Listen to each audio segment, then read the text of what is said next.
Namo Myoho Renge Kyo, Namo Myoho Renge Kyo, Namo Myoho Renge Kyo. Hi, friends. How are you? I hope this finds you in good health and circumstance.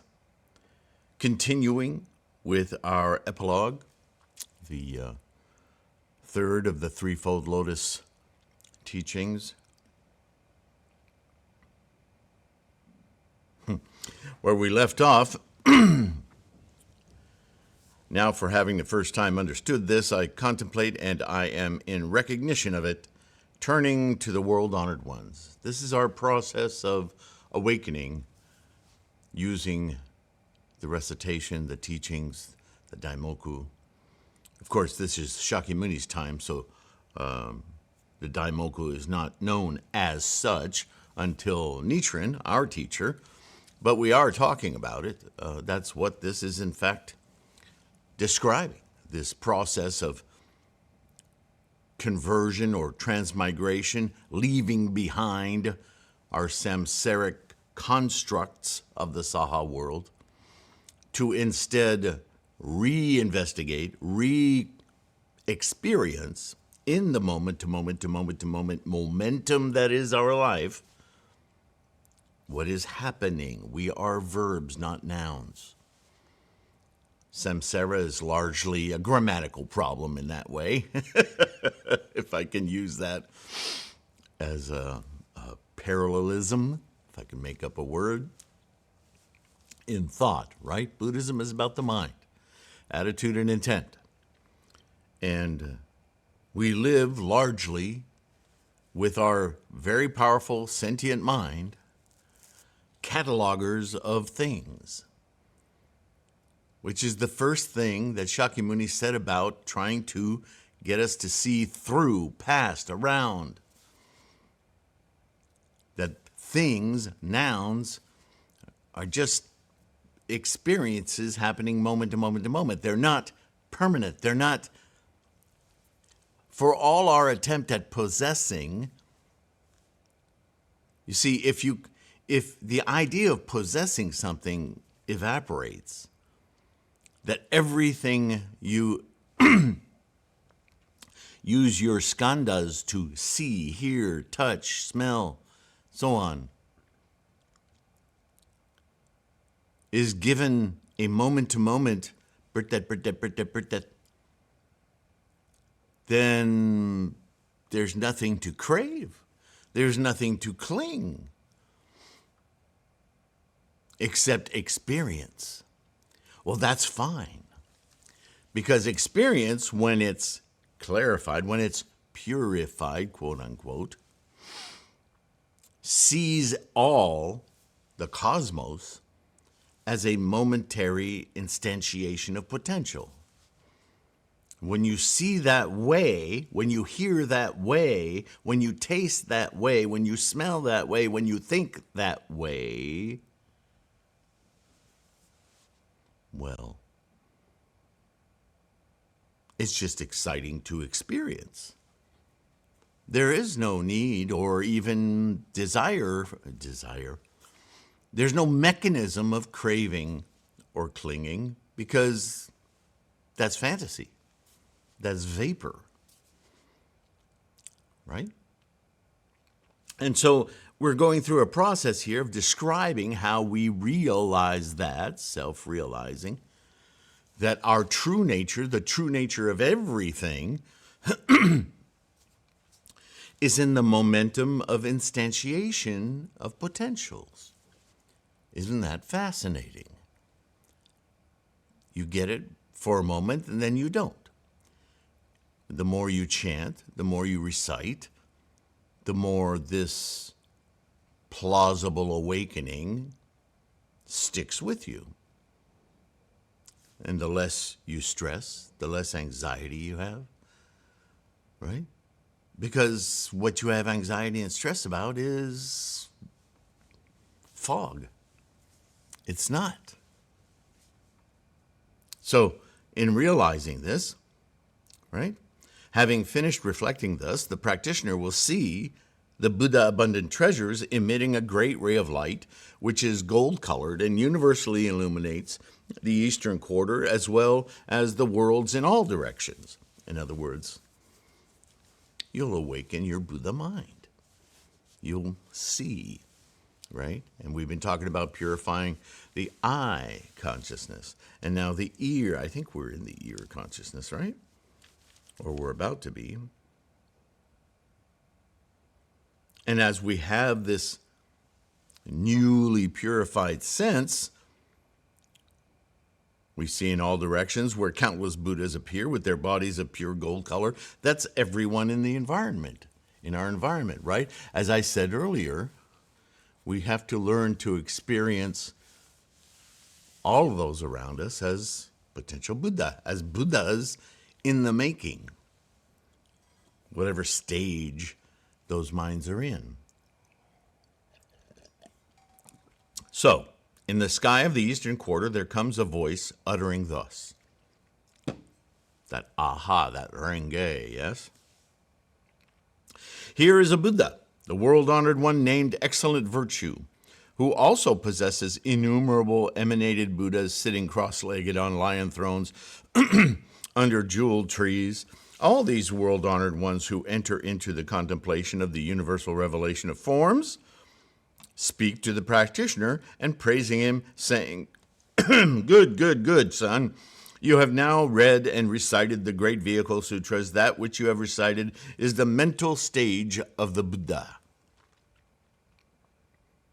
Annotation by guess who? Pause for a moment. Is this previous sentence not an explicit statement that the recitation of the Lotus Sutra is itself the mental state of enlightenment? Right? Read it again. Good, good, good, son. You have now read and recited the great vehicle sutras. That which you have recited is the mental stage of the Buddha.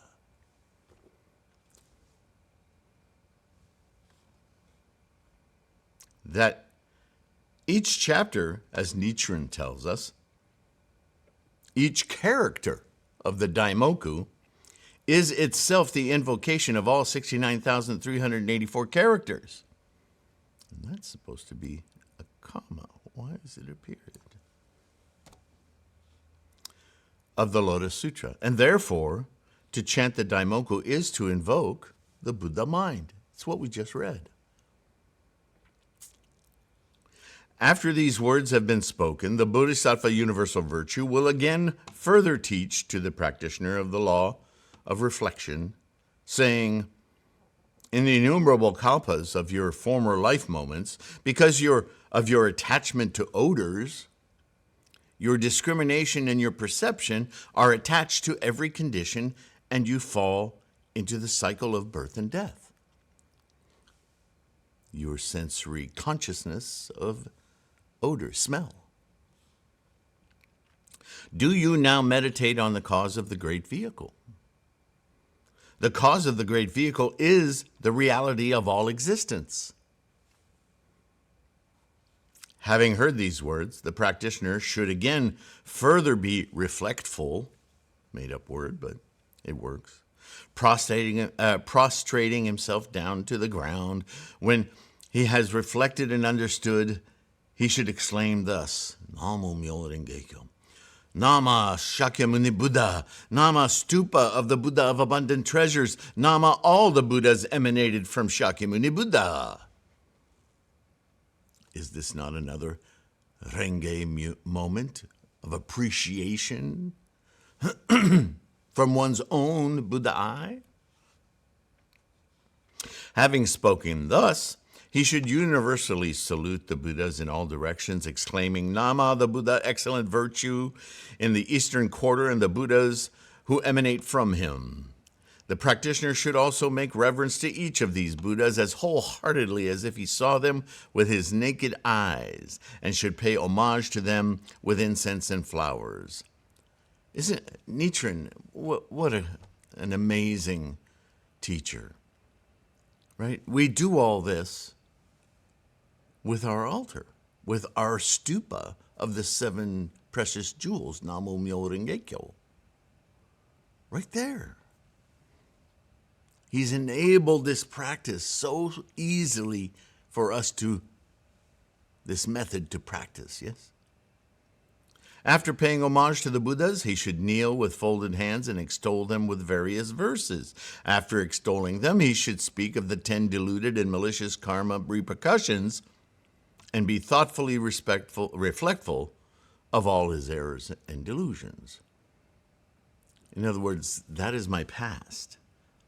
That was my samsaric mind, creating cravings and clingings that were complete delusion, that now I can see clearly with my Buddha eye, with my Buddha mind. My purified eyes, my purified ears, my purified nose. Are we done? During the innumerable kalpas of my former life moments, I yearned after odors, flavors, and contacts, and produced all manner of deluded and possessive fantasies, craving, clinging. Yeah? For this reason, for innumerable moments, I have continuously manifested states of deluded and malicious existence, including hell's hungry spirits, animals, and faraway places of false views. And we all know what those are. Those are realms that we tend to get stuck in because of craving and clinging, right? Now, I contemplate such deluded and malicious karma repercussions and taking refuge in the Buddhas, the kings of the right Dharma law. I contemplate and thoughtfully reflect on my errors and delusions, not to ponder them, to obsess about them, that's more craving and clinging, but to understand others who may be stuck in similar circumstance. Because my knowing of these things helps me become a more effective teacher, right? I know how to address these things.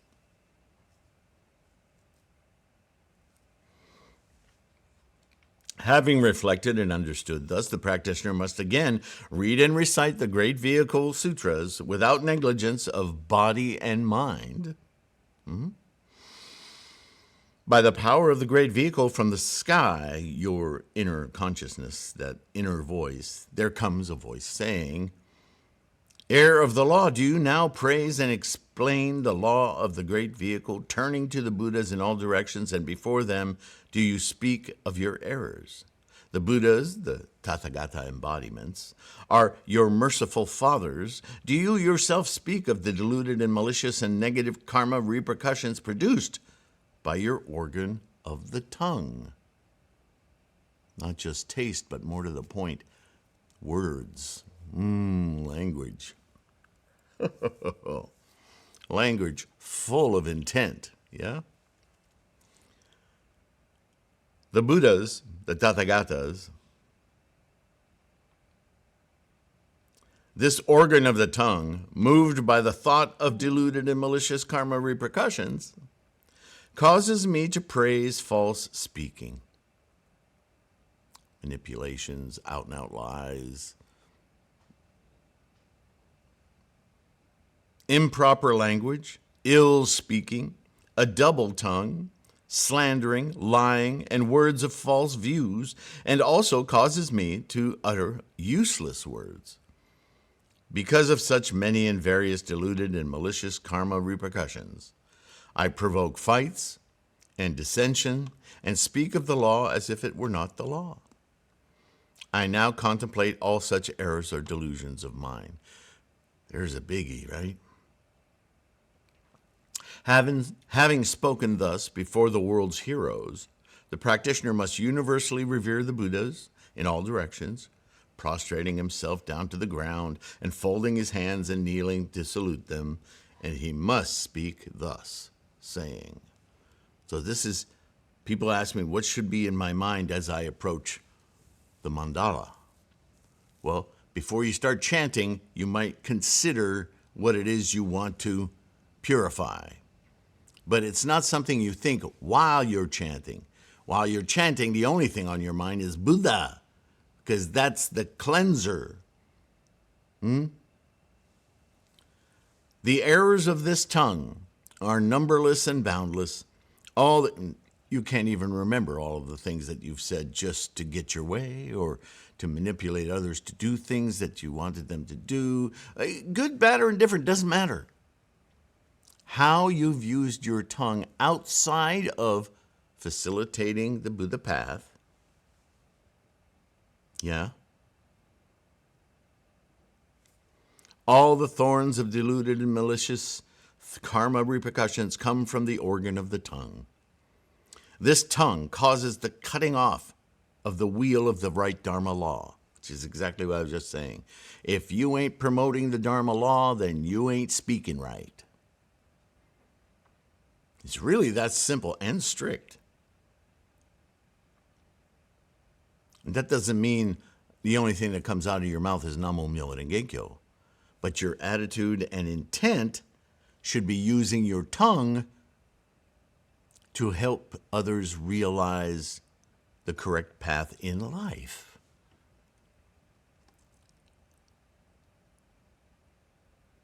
If you're wrapped up in their dramas, then you're not, your intent is wrong. Your attitude is misplaced. Does it make sense? This tongue causes the cutting off of the wheel of the right Dharma law. Such a deluded and erroneous thoughts, tongue, cuts off the seeds of merits. Teaching of meaningless things is frequently forced upon others. Yeah, it's meaningful to get a better this or a better that in the Saha world, or to get promoted, or to get a lover, or whatever. But if that's your intent, where's Buddhahood in this? Nowhere. But if satiating your desires is important to you, you should consider moving yourself toward Buddhahood, at which point all those things that you think you desire will manifest to the greatest of their ability, their greatest potential. That's a big word, potential.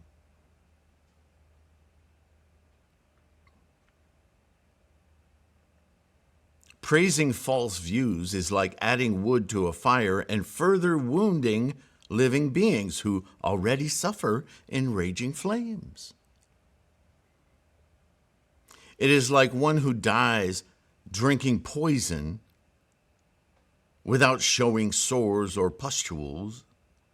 Such reward of errors or delusions is deluded and malicious, false and negative, and causes me to fall into the deluded and malicious paths during 100 or 1,000 kalpas. Feels like forever, right? Guilt, that's suffering, that's anxiety, stress. Lying causes me to fall into a great hell. I now take refuge in the Buddhas of the southern quarter and contemplate my errors or delusions. There's another repetition. Contemplate my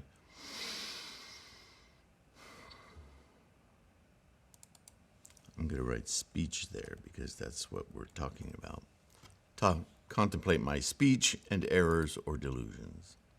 When the practitioner reflects thus, there will come a voice, again, from inside. In the southern quarter, there will be a Buddha named Sandalwood Virtue, who also possesses countless emanated Buddhas. All these Buddhas teach the great vehicle and extinguish errors or delusions and erroneous ideas. Turning to the innumerable Buddhas and the great, merciful, world-honored ones in all directions, you must contemplate such errors or delusions, false and erroneous ideas, and acknowledge your one's errors and resolve to redress attitude and intent in them with a sincere heart. How do we do that? How do you think? When these words have been spoken, the practitioner should again salute the Buddhas, prostrating himself down to the ground, in other words, with great humility. I'm going to write that in here too.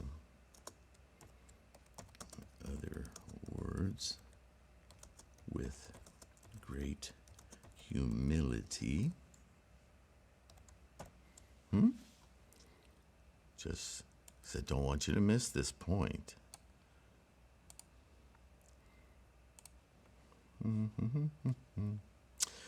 Thereupon the Buddhas will send forth rays of light which illuminate the practitioner's body and cause him to naturally to feel joy of the body and mind because of attitude and intent, and cause him naturally to feel joy of body and mind, to raise great compassion, and to reflect on all things extensively. At that time, the Buddhas will widely teach to the practitioner the law of great kindness, compassion, joy, and uninfluenced, and also teach him kind words to make him practice the 6 ways of harmony and reverence. Right? What are those 6 ways of harmony and reverence? Those are practiced by those who seek enlightenment. I think we're talking about the paramitas. Then the practitioner, having heard this royal teaching, will greatly rejoice in his heart and will again further recite and study it without laziness. From the sky, or the Tathagata consciousness, there again comes a priori voice speaking thus: do you know? Do you now practice the reprieve of body and mind? The errors or delusions of the body are killing, stealing, and committing adultery, while the errors or delusions of the mind are entertaining thoughts of various deluded and malicious ideas, producing the 10 deluded and malicious karma repercussions and the 5 deadly errors or delusions is just like living as a monkey. Like birdlime and glue, and the attachment to all sorts of conditions leads universally to the passions of the 6 sense organs of all living beings.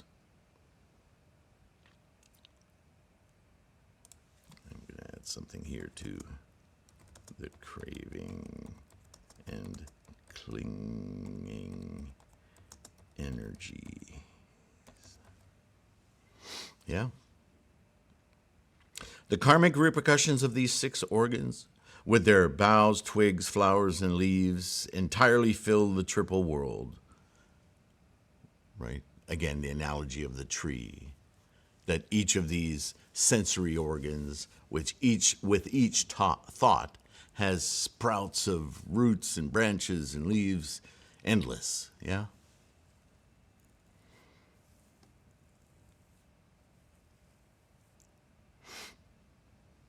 The 25 abodes of living beings and all places where creatures are born, such karma repercussions also increase ignorance, old age, death, and the 12 sufferings, and ineffably reach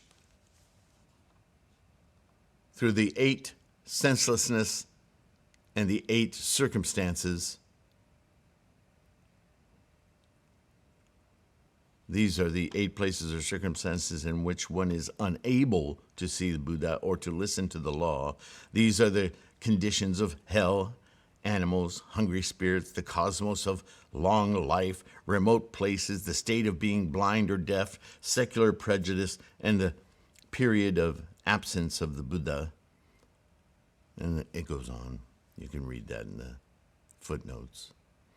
Do you now reflect on such deluded and malicious and negative karma repercussions?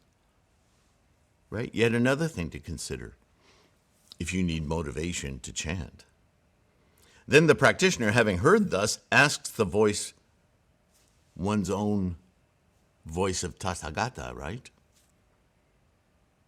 Saying, at what place may I practice the law of thoughtful reflection? Thereupon the voice in the sky will speak thus, saying, Shakyamuni Buddha is called Vairochana, who pervades all places, and his dwelling place is called, without beginning or end, tranquil light. Right? We've heard Nichiren talk about this land of tranquil light, yes? He has goshos written. You can look them up. There are videos on this channel and podcasts, obviously, with tranquil light in the title. So you can research that and listen and take notes to your heart's delight, yes? The place is composed of permanency paramita, and stabilized by self-paramita, the place where the purity paramita extinguishes the aspect of existence. where bliss paramita does not abide in the aspect of one's body and mind, and where the aspects of all laws cannot be seen as either existing or non-existing. The place of tranquil emancipation, or prajna paramita. Right? Some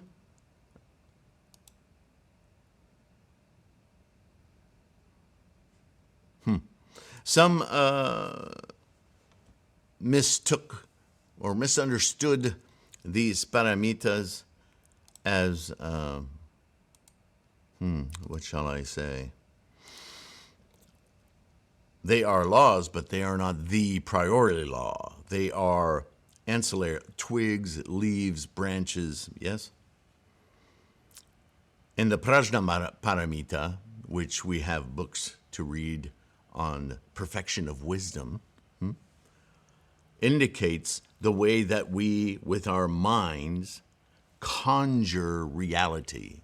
But that reality conjured is not real reality. It's a provisional reality we use samsarically, that is samsara, that conjured reality, to negotiate the saha world. And as amazing and wonderful as the saha world is, it is an illusion because it's built on itself, on our craving and clinging. Extricating ourselves from that craving and clinging, we can see what's really going on, and that is far more amazing. That's enlightenment, right?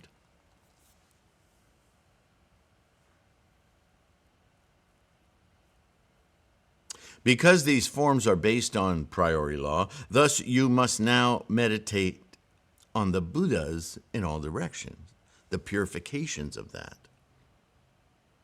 Then the Buddhas in all directions will stretch out their right hands, laying them on the head of the practitioner, and will speak thus. Good son. Because you have now read and recited the great vehicle sutras, the Buddhas in all directions, will teach the law of thoughtful reflection. The Bodhisattva practice is not to cut off binding and driving, nor to abide in the ocean of driving. In meditating on one's mind, there is no mind one can seize, except the mind that comes from one's perverted thought, samsara. Now this might sound a little confusing. The mind, as I keep reminding us, is a momentum. It's a momentum of awareness, moment to moment to moment to moment. Therefore, it cannot be seized, because the moment you reach for it, it's on to the next moment, birthday, right? The idea that there's a mind you can seize is craving and clinging, the mind of samsara. Do you see why it's so pervasive and difficult to transcend that mind?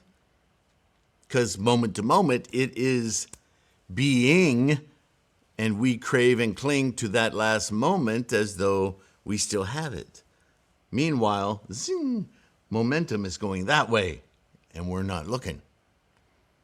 With Buddhahood, we shift to the momentum of life, being with our life fully, therefore engaging with our potential. Makes sense, doesn't it? Makes sense to me. The mind presenting such a form rises from one's false imagination, like the wind in the sky, which has no foothold. Such a form of the law neither appears nor disappears. It's happening. What is error or delusion? What is fortunateness? As one's own mind is empty of itself, error or delusion and fortunateness have no existence. They're momentary experiences, yeah? In like manner, all the laws are neither fixed nor going toward destruction. If one reflects like this, meditating on one's mind, there is no mind he can seize. The law also does not dwell in the law. The law, the mind, everything is momentum.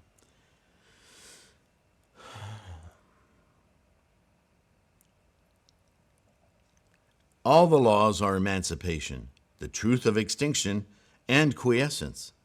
Such an aspect is called the great thought of reflection, the greatly adorned reflection, the reprieve of the non-delusion aspect, and the destruction of discrimination. He who practices this reprieve has the purity of body and mind not fixed in the law, but free as flowing water, momentum, movement.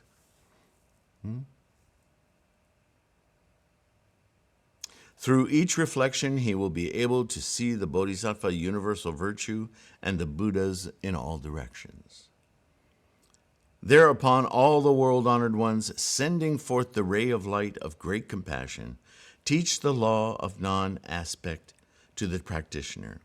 He hears the world-honored one's teachings, the emptiness of the first principle. When he has heard it, his mind becomes imperturbable. In due time, he will enter into the real Bodhisattva standing. Now the Buddha addresses Ananda, who started this whole dialogue. To practice in this manner is called thoughtful reflection. This is the law of reprieve which the Buddhas and great Bodhisattvas in all directions practice. The Buddha addressed Ananda. After the extinction of the Buddha, if all his disciples should thoughtfully reflect on their deluded and malicious and negative karma repercussions, they must only read and recite the great vehicle sutras. These sutras of great extent are the eyes of the Buddha, the invocation of the Buddha eye. Namo Myoho Renge Kyo. Thank you, Nichiren. By means of the sutras, the Buddhas have perfected the 5 kinds of eyes. The 3 kinds of Buddha's bodies grow out of the sutras of great extent. This is the seal of the great law with which the ocean of nirvana is sealed. Now you can look in Buddhism Reference, the book that I've written for you guys, on the 3 bodies of Buddha. Because it was just said the 3 kinds of Buddha's bodies grow out of the sutras of great extent. When we invoke through our Gohonzon mind, open the Buddha eye, we experience, we manifest, and we live in the Saha world with the reward, the 3 bodies of Buddha, in that very moment. This is exactly what this says. By means of the sutras, the Buddhas have perfected the 5 kinds of eyes, right? From such an ocean are born the 3 kinds of pure bodies of the Buddha. Again, saying the same thing. These 3 kinds of the Buddha's body are the merit field for universal realms of influence in men, the supreme object of reverence.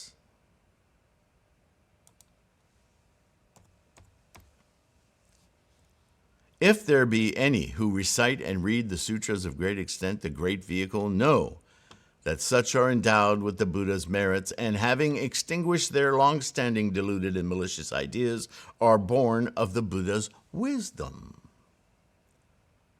At that time, the world-honored one spoke thus in verse.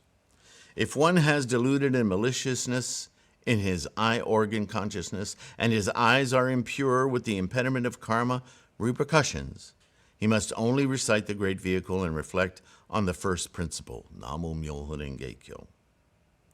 This is called the reprieve of the eye, ending all negative karma repercussions, right? His ear organ consciousness hears disordered sounds and disturbs the principle of harmony. This produces in him a demented mind, like that of a foolish monkey. He must only recite the great vehicle and meditate on the empty non-aspect of the law, ending in the long-standing, deluded and erroneous ideas. Now I have a note here. I hear you asking what the empty non-aspect of the law is. ... When we invoke Buddha, we chant Namo Myo Renge Kyo. We manifest the ninth consciousness of this Saha world existence, but consciousness is a term conjured in the mind to refer to a moment-to-moment experience, and experience that only exists in those fleeting moments. That's what I was saying earlier, arising and then gone the next. The cycle of birth, death, etc., the law, describes this moment-by-moment observation in the sentient mind as empty and both existing by virtue of witnessing, but also non-existing by virtue of impermanence. This mental state of awareness, the very conception of this acceptance of conditions and understanding of its ephemeral nature, is Buddha. So, when we invoke this Buddha, we are experiencing the empty aspect of non-things, the very essence of the priori law. Moving on, so that with the universal ears he may hear sounds from all directions, his organ of smell is attached to all odors, causing all contacts according to lusts. His nose, thus deluded, gives birth to all dust of illusions according to his lusts, cravings and clinging, yes? If one recites the Great Vehicle Sutras and meditates on the fundamental truth of the law, he will become free from his long-standing deluded and malicious karma repercussions and will not again produce them in his future life.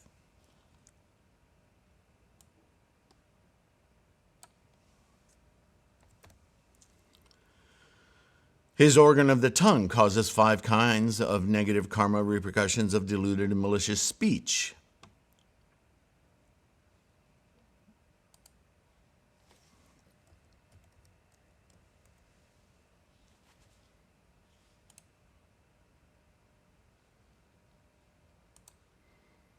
Typo that I just made. Sorry about that. Okay. Oops. Okay. Went off the page. Where was I? Which is fortunate, then in a lifetime. In speech. Should one wish to control them by himself, he must zealously practice compassion, and considering the true principle of quiescence of the law, he should not conceive discriminations. A trip to the Buddhism reference book and the definition of quiescence or engine of life would be greatly helpful at this point. That's me again. His organ of thought is like that of a monkey, never resting even for a little while, right? Samsara, busy. Voraciously categorizing and identifying data. Should one desire to subdue this organ, he must zealously recite the Great Vehicle Sutras, reflecting on the Buddha's greatly enlightened body, the completion of his power, and his fearlessness. Breaking free of identification, right? What is this? This is Gangyo. Of course, Daimoku. And then with that open Buddha eye, do Gangyo, to firmly establish our understanding of what Buddha is, the state of Buddha-ness, awakenedness. The body is the master of its organs, as wind causes dust to roll, wandering in its 6 organs freely without obstacles. As discussed earlier, another note from yours truly, this body is the final attachment to reflect on impermanence in order to be completely emancipated in the mind of Buddha. He goes on, if one desires to destroy these deluded and erroneous ideas, to be removed from the long-standing illusions of dust, ever dwelling in the city of nirvana, and to be at ease with mind tranquil, he should recite the Great Vehicle Sutras and reflect on the mother of bodhisattvas. Innumerable, surpassing means of tactfulness will be obtained through one's reflection on reality. Such 6 laws are the purification of the 6 sense organs, The ocean of impediment of all karma repercussions is produced from one's false imaginations, contrivances, constructs of samsaric reality. Should one wish to acknowledge one's errors and resolve to redress attitude and intent of it, let him sit upright and meditate on the true aspect of reality. Namo Myoho Renge Kyo. All errors or delusions are just as frost and dew, so wisdom's sun can disperse them. Therefore, with entire devotion, let him be thoughtfully reflecting of his 6 sense organs. Having spoken these verses, the Buddha addressed Ananda again. And I think we'll leave that for the next video. What time? Yeah, that's long enough. Let's see, will we be able to finish this in the next video? Yeah, it's quite possible. So one more video and we'll be complete. Thank you for listening. Thank you for your practice. If you have questions about this, please say so in the comments or email me. And I will do my best to make it clear. I might even have to add some more annotations if that's possible. I've got quite a few in this one. All right, listen. Your practice means everything to me. That's why this resource exists, the website, the podcast, the bookstore, the mandala store, these videos. Without you, it wouldn't be possible. Without your support, I couldn't do this. From simply liking and subscribing, this doesn't cost you anything, all the way to patrons on Patreon and PayPal, or just buying ebooks or mandala. All of it is absolutely essential to keep this resource growing and alive. So, Namo Myoho Renge Kyo. Thank you so much. Please take care of your health, and I'll see you in the next one. Okay? Bye for now.